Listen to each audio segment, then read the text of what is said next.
मौजूदा वक्त में अगर इस तरह से श्रेय लेने की सियासत है तो क्या इससे नुकसान भी होता है? इस पर क्या टेक है आपका? जी बिल्कुल ठीक कह रहे हैं आप। मेरी जो इसके अंदर टेक है वो ये है कि हमें अपने सोचने के नजरिए को बदलना चाहिए।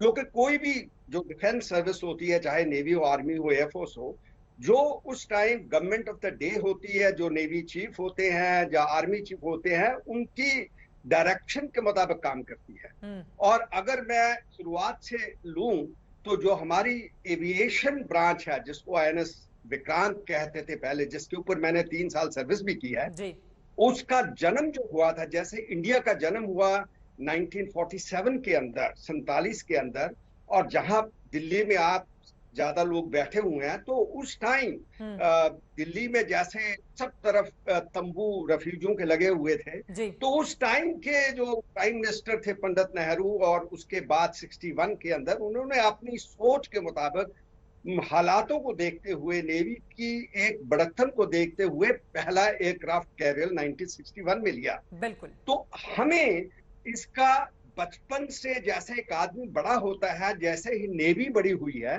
तो मैं समझता हूँ अब हम 60 साल के बाद एक जवानी, एक जैसे अडल्टहुड में आ चुके हैं, और अभी जो परिस्थितियां हैं, जो टाइम्स हैं, जो ईरा है, वो बदल चुका है। तो अभी उनके पिछली बातों के ऊपर टिप्पणी करना तो मैं ठीक नहीं समझता। हर एक प्राइम मिनिस्टर ने, चाहे पंडित जी हों या हमारे ऑनरेबल मोदी जी हों, तो मैं समझता हूं दोनों ने पूरा जोर लगा के देश को आगे करने की कोशिश किया। तो हमें सबसे पहले एक जो नजरिया है उसको बदलना चाहिए। बिल्कुल। दूसरा मैं ये कहूंगा कि विक्रांत जो अभी जिसने आज फिर जन्म लिया है, ये एक बहुत बड़ा हिस्टोरिक स्टेप माना चाहिए, माइलस्टोन माना चाहिए, क्योंकि ये एक रियलाइजेशन, जो हमारी एक कमिटमेंट थी कि हम सेल्फ रिलायंट होंगे, आत्मनिर्भर होंगे, बिल्कुल, उसकी डायरेक्शन, दिशा की तरफ है। बिल्कुल, और साथ में ये मैं कहूँगा कि हमने हमेशा नेवी के अंदर सोचा है कि जो नेवी वो ब्लू वाटर नेवी बने। बिल्कुल। ब्लू वाटर नेवी तभी बनती है जब उसके अंदर को कैरियर्स होते हैं। तो अभी हमारे पास पहले विक्रांत था, उसके बाद विराट आया, फिर विक्रमादित्य आया, अभी विक्रांत को दोबारा हमने जीवित किया है। और आपने ब्लू कलर का भी यहाँ पर जिक्र कर दिया। दरअसल 2001 से लेकर 2004 तक जो प्रतीक चिन्ह था उसको जब हटाया गया था, तो जिस कमेटी की ओर से सिफारिश की गई थी, अगर मैं गलत होंगी तो प्लीज मुझे करेक्ट कीजिएगा आप कोमोडोर, तो उस समय यह कहा गया कि दरअसल नीला रंग जो है वो साफ दिखाई नहीं दे रहा। बहुत सारे तर्क गढ़े गए और उसके बाद फिर पुराने ही प्रतीक चिन्ह को, बजाय इसकी कि हम उसको और मजबूत करें और अपनी हिंदुस्तानी पहचान के साथ आगे बढ़ें, हमने पुरानी चीजों को फिर से ले आकर खड़ा कर दिया। इसी वजह से सवाल तो पूछे जाएंगे। एक बार सीधे मैं अनुराग भदौरिया जी के पास जाते हुए, अनुराग भदौरिया जी, अगर बीजेपी आज की तारीख में इस बात का श्रेय ले रही है, देखिए ये बात तो सही है ना कि गुलामी के प्रतीकों को तोड़ने का काम किया जा रहा है और 2014 के बाद उसमें काफी ज्यादा तेजी आई है, तो अगर आज उसका वो श्रेय ले रहे हैं तो क्या दिक्कत हो रही है आप लोगों को? अनुराग, मुझे लगता है चित्रा जी, इतनी अच्छी चीज देश को मिली है, तो मुझे पूरा विश्वास था जब बीजेपी के प्रवक्ता बोलना शुरू करेंगे तो श्री गणेश करेंगे, वक्रतुंड महाकाय सूर्यकोटि समप्रभा निर्विघ्नं कुरुमादेव सर्व कार्येषु सर्वदा। नई चीज आई है, श्री गणेश का उच्चारण करना चाहिए था, अच्छा लगता।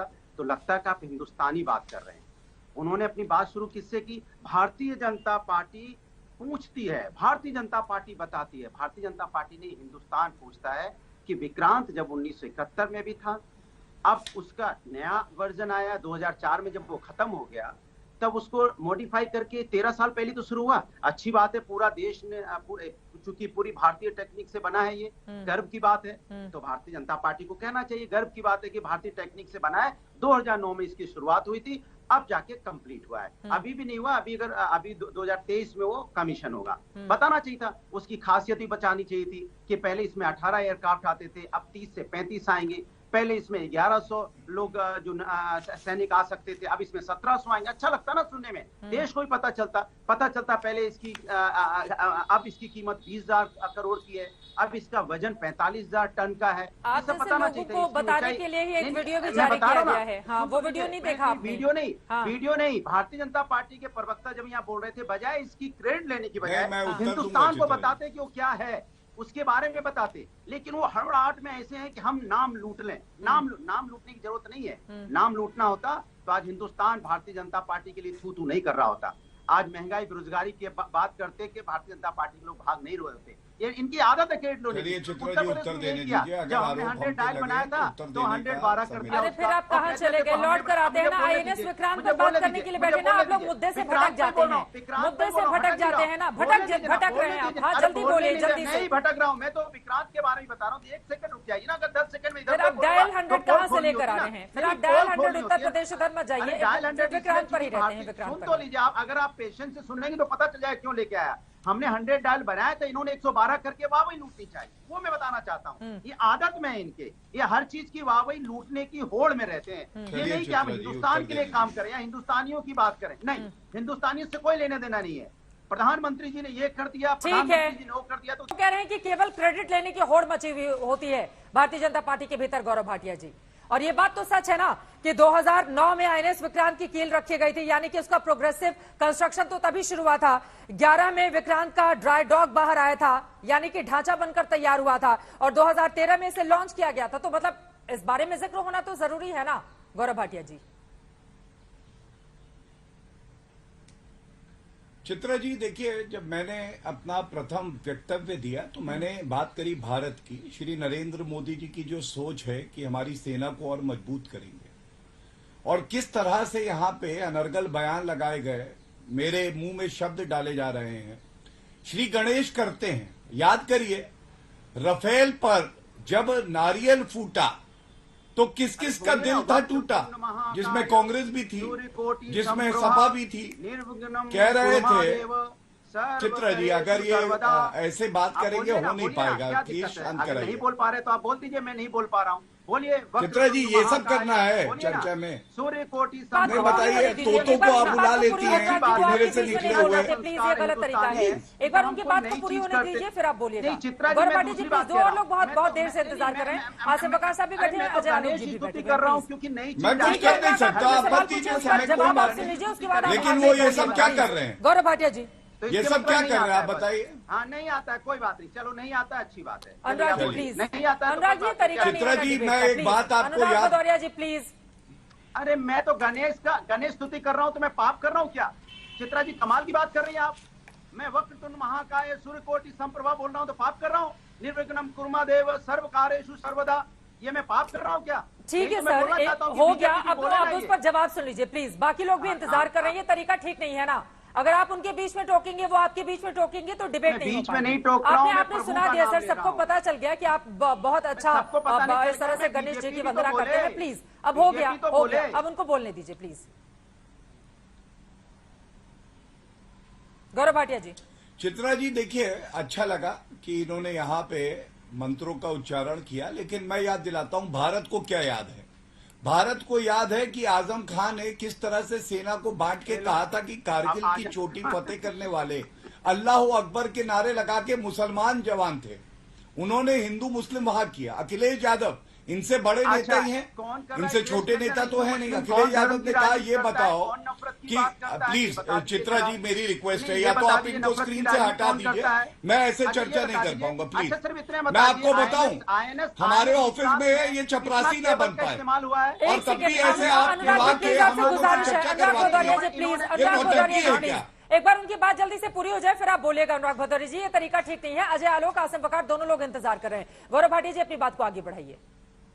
श्रेय देने में क्या दिक्कत थी गौरव भाटिया? धन्यवाद। अगर ये बात सही है कि बीते 22 सालों में अलग अलग प्रधानमंत्रियों के दौर में भी इसमें कंट्रीब्यूशन रहा है, तो अगर उसका क्रेडिट उनको दे दिया जाए तो इसमें क्या कम हो जाता? अब चित्रा जी आप ध्यान से सुनिएगा, आप बार बार श्रेय की बात कर रहे हैं। एक लाइन पहले सभा पे और बोल दूं, अखिलेश यादव ने कहा था कि गुजरात से कितने जवान शहीद होते हैं। आर्मी को धर्म में और क्षेत्र में बांटने का काम किसी ने किया तो इसी सफाई ने किया। अब मैं बताता हूं आपको बदला क्या है। याद करिए, एके एंटनी ने क्या ये नहीं कहा था कि राफेल खरीदने के लिए रुपया नहीं है, राफेल आ गया। क्या ये सत्य नहीं है? वीवीआईपी चॉपर खरीदना सोनिया गांधी की प्रायोरिटी थी, प्राथमिकता थी। और 1,86,000 बुलेट प्रूफ जैकेट मांग रहे थे, वो इन्होंने नहीं दी। कौन लाया आपको मालूम है? Shri Narendra Modi ji 2,30,000 bullet proof jacket लाए। तीसरी बात, यहां आर्मी के वेटरन बैठे, उनसे पूछिएगा, DSDBO ये ब्रिज बनना था। आपको मालूम है एके एंटनी ने संसद के पटल पर कहा कि हमारी पॉलिसी ये है कि इंफ्रास्ट्रक्चर बनाओ नहीं, यही बेस्ट पॉलिसी है। पार्लियामेंट की स्पीच पढ़ दूंगा मैं 2013 की। वो DSDBO ब्रिज 200 किलोमीटर से ज्यादा लंबा जो है वो कैसे बना?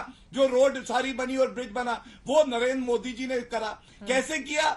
4 साल के कम समय में जो 10 साल तक इनकी सरकार रही, पूरा नहीं कर सकी। अब आप मुझे बताइए, अगर त्वरित गति से एक काम पूरा होता है और देश मजबूत होता है तो ये लोग छाती क्यों पीटने लगते हैं? अगर नारियल फूटा तो इनका दिल क्यों टूटा? क्या ये पूछा नहीं जाएगा? मैं तथ्यों पे बात कर रहा हूं। ये इधर उधर इन्फ्लेशन पे चले गए, बेरोजगारी पे चर्चा करेंगे। आज का जो विषय है उस पे बात करें तो अच्छा लगेगा। दूसरी बात अंत करूंगा, आप बताइए, इन्होंने जो वापस सेंट जॉर्ज वाला इंसिग्निया वापस लाए, ये कैसे ले आए? इन्होंने कहा सुप्रीम कोर्ट का जजमेंट आया। पूछ लीजिए कौन सा सुप्रीम कोर्ट का जजमेंट है।